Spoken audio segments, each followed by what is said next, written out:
الله الذي أمر المؤمنين بصلة الأرحام وجعلها وسيلة لتوطيد العلاقة بين الأنام، ووصف القائمين بها بأهل الإيمان وأهل السلام. والصلاة والسلام على سيدنا محمد المبعوث بشريعة الإسلام وعلى آله وأصحابه بلور معالم الإيمان وشموس عوالم العرفان. أشهد أن لا إله إلا الله وأشهد أن محمدا عبده ورسوله آخر الأنبياء الداعي إلى طريق السلام. أما بعد، فيا عباد الله، أول كل شيء لا أنسى أن أوصيكم وإياي بتقوى الله وطاعته لعلكم تفلحون. واعلموا أن الله صلى على نبيه قديما وقال تعالى: ولم يزل قائلا عليما إن الله وملائكته يصلون على النبي يا أيها الذين آمنوا صلوا عليه وسلموا تسليما. Hadirin ma'asyiral muslimin, jamaah Jumat yang dimuliakan Allah Subhanahu wa taala. Tiada kata dan bahasa yang pantas teruntai pada kesempatan yang mulia ini selain ungkapan syukur yang teramat mendalam kehadiran Ilahi Rabbi, kuasa tunggal pengatur kerajaan langit dan bumi yang kekuasaannya tak berujung dan bertepi. Dialah Allah dan yang maha kuasa lagi perkasa, yang dengan kekuasaannya telah meninggikan langit beserta gugusan bintang tanpa tiang dan telah menghamparkan bumi beserta jajaran gunung menjulang tinggi tanpa konstruksi. Ia sing-singkan mentari di ufuk timur, menyinari persada bumi tercinta dengan sinar ultravioletnya. Ia bergilirkan datangnya siang dan malam secara teratur dan sistematis, sehingga belum pernah terjadi malam mendahului siang dan sebaliknya siang mendahului malam.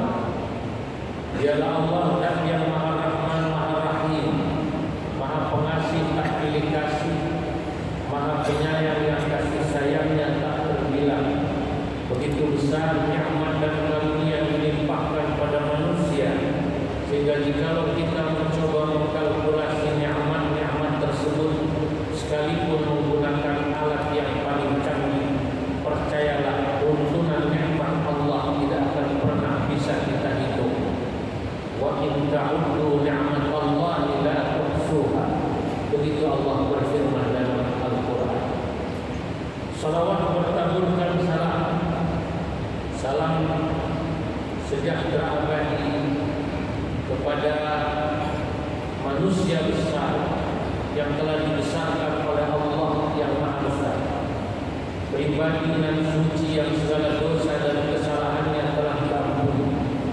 Beliau adalah sosok manusia sederhana yang dalam kesederhanaannya telah mampu menata mahligai rumah tangganya dalam satu bingkai surga. Apa-apa yang keluar dari mulutnya adalah mutiara. Segala sesuatu dari perilakunya adalah contoh teladan bagi kita umatnya. Beliau adalah orang yang paling khusyuk salatnya, paling kuat tahajudnya, paling benar hajinya, paling sempurna puasanya, paling tekun zikirnya, paling banyak istighfarnya. Padahal beliau adalah orang yang paling bersih hati. Siapa beliau? Tidak lain dan tidak bukan adalah junjungan kita Nabi besar Muhammad sallallahu alaihi wasallam, Rasul penabur kedamaian yang kedatangannya akan membawa rahmat bagi seluruh alam. Mari kita berdoa semoga semua kita yang berkumpul di Masjid Istiqlal ini akan termaktub dan tertulis dengan tinta emas dalam deretan golongan umat Nabi dan bisa mengikuti sunnah-sunnahnya, melanjutkan perjuangan dakwahnya dan mendapatkan syafaatnya di yaumil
Nabi katakan dalam hadis tersebut, rahimah alfu rajulin dzukirtu indahu falam yusalli alayhi.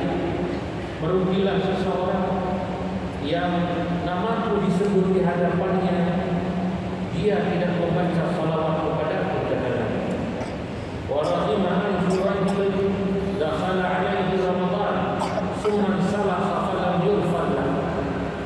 Merugilah seseorang, kata Nabi, yang bersangkutan mendapati bulan Ramadan, bahkan sampai selesai bulan suci Ramadan dia ada di bulan itu, tapi dosanya tidak diampuni oleh Allah Subhanahu wa taala.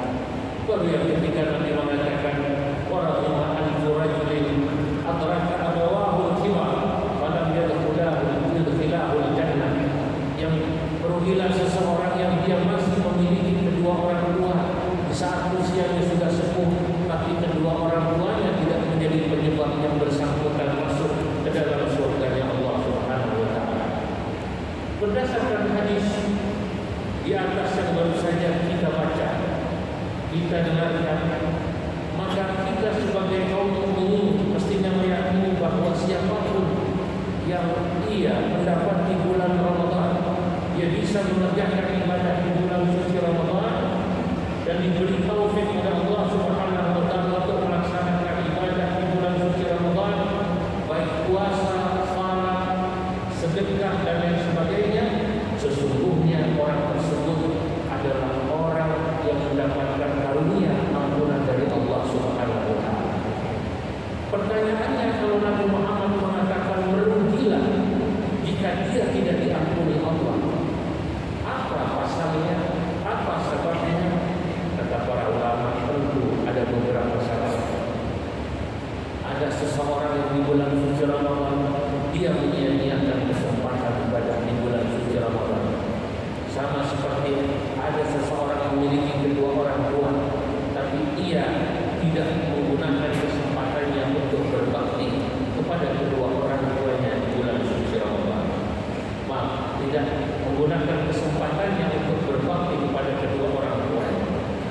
Oleh karenanya, dalam Islam, selain kita mesti bersyukur kita bisa mengerjakan ibadah di bulan suci Ramadan, ada satu hal yang mesti kita lakukan ibadah kita di bulan suci Ramadan tersebut, yakni dengan melakukan ibadah berikutnya selain ibadah yang bersifat individual, yakni puasa sunnah di bulan Syawal, tapi juga kita diperintahkan menyempurnakan ibadah kita di bulan suci Ramadan dengan melakukan banyak silaturahim kepada manusia, baik yang masih hidup maupun yang sudah wafat. Dalam sebuah hadis, penting kita melakukan silaturahim. Sebagai manusia kita harus menyadari bahwa manusia ditakdirkan fitrahnya memiliki kekurangan. Karenanya kita harus mengakui bahwa dalam hidup ini seringkali sadar tidak sadar kita melakukan kesalahan kepada sesama manusia. Kita beruntung hidup di negeri ini, di Indonesia. Tradisi silaturahmi, tradisi meminta maaf merupakan satu tradisi yang hidup di negeri ini. Dan boleh kita katakan tradisi silaturahmi di Indonesia merupakan tradisi yang begitu kuat. Banyak para peneliti, para sosiolog mengatakan sulit Anda akan menemukan satu tradisi silaturahmi dengan berbagai macam namanya. Ada yang Syawalan, Gerbek Syawal, kalau di Madura, Merater Madura, di Lombok, Jepang, dan di tempat-tempat lain memiliki nama. Tapi itu semua pada hakikatnya adalah tradisi silaturahmi yang begitu kuat. Secara alamiah, masyarakat Indonesia mungkin tidak semuanya mengerti ada sebuah hadis yang mendasari tradisi silaturahmi itu. Andai kata mereka mengerti, maka tradisi silaturahmi itu akan menjadi lebih kuat bagi mereka. Masyarakat awam di negeri ini tidak tahu hadis ini saja, mereka begitu kuat silaturahim dan meminta maafnya.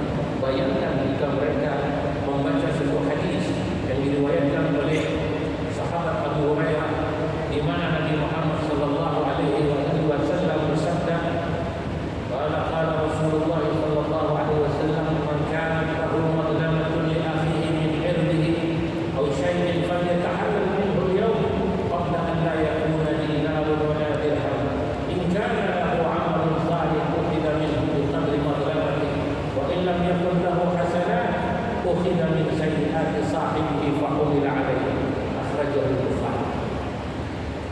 Kata Nabi dalam hadis ini, siapapun Anda, ketika Anda merasa memiliki dosa kepada sesama manusia di dunia, falyatahallal minhu al-yawm, meminta halal dari yang bersangkutan, meminta maaflah bagi dari yang bersangkutan. Meminta halal ini oleh ulama Indonesia, orang dicetuskan oleh seorang ulama bernama Ki Haji Abdullah Al-Asrullah, diberi nama lebar menjadi halal bihalal, dan ini menjadi tradisi Indonesia yang tradisi kedaerahannya tadi saya katakan, di Lombok memiliki satu nama sendiri, di Madura memiliki satu nama sendiri, di Jawa, di Sunda, di Sumatera memiliki satu nama sendiri, tapi nama nasionalnya kita mengenalnya dengan sebutan halal bihalal. Sebagian menyebutnya dengan istiqlal. Apapun itu, hakikatnya para hadirin yang dimuliakan Allah, itu adalah tradisi silaturahim, tradisi meminta maaf kepada sesama manusia yang mereka masih hidup. Karena hakikatnya silaturahim ini menyempurnakan amalan-amalan yang sudah kita lakukan selama bulan suci Ramadan. Jika ada yang bertanya, bagaimana cara kami meminta maaf, meminta halal kepada orang yang sudah wafat mendahului kami? Mungkin saya merasa memiliki salah kepada ayah saya, ibu saya, saudara saya, guru saya, sahabat saya. Saudara-saudara, sebagian ulama mengatakan doakanlah mereka. Mendoakan mereka itu menjadi salah satu cara Anda meminta maaf kepada orang yang sudah wafat di antara kita, sambil kita meminta kepada Allah Subhanahu wa taala untuk menyampaikannya. Ada sebuah hadis diriwayatkan oleh sahabat Malik bin Rabi'ah. Hadis ini dikeluarkan oleh Imam Abu Dawud. Yang bersangkutan bercerita, baina nahnu 'inda Rasulillah sallallahu alaihi wasallam, ketika kami sedang duduk bersama Nabi Muhammad sallallahu alaihi wasallam, ja'ahu rajulun min Bani Salamah, tiba-tiba datang kepada Nabi seorang pemuda dari Bani Salamah. Faqala ya Rasulullah, wahai Rasulullah, al-baqiya min birri abawayya syai'un abarruhuma bihi ba'da mautihima. Ya Rasulullah, apakah kalau ayah ibu saya sudah wafat, masih ada kewajiban bagi saya untuk berbakti kepada keduanya? Ayah ibu saya sudah wafat, masihkah ada kewajiban bagi saya untuk berbakti pada keduanya sesudah dia wafat? Qala na'am. Nabi Muhammad sallallahu alaihi wasallam menjawab, ya. Nabi kemudian menjelaskan cara meminta maafnya, cara berbaktinya. Nabi katakan, as-salatu alaihim. Pertama, salatilah kedua orang tuamu. Guru kami Al-Maghfurlah, Muallim Syafi'i Hadana, Al-Faqih Al-Usuli, Al-Mutafanni, menjelaskan dalam kitabnya Tawdihul Adillah. Beliau katakan para ulama mengartikan as-salatu alaihim adalah mendoakan ini. Selama Anda terus mendoakan kedua orang tua, maka itulah cara berbakti kita kepada kedua orang tua kita ketika beliau sudah wafat. Wal istighfar lahum, juga mintakanlah ampun buat kedua orang tua kalian. Bagaimana jika itu bukan kedua orang tua saya, guru saya, sahabat saya? Maka para ulama mengatakan lakukan yang sama. Kalau kita merasa memiliki salah pada seseorang yang sudah wafat, doakan yang bersangkutan, mintakan ampun yang bersangkutan.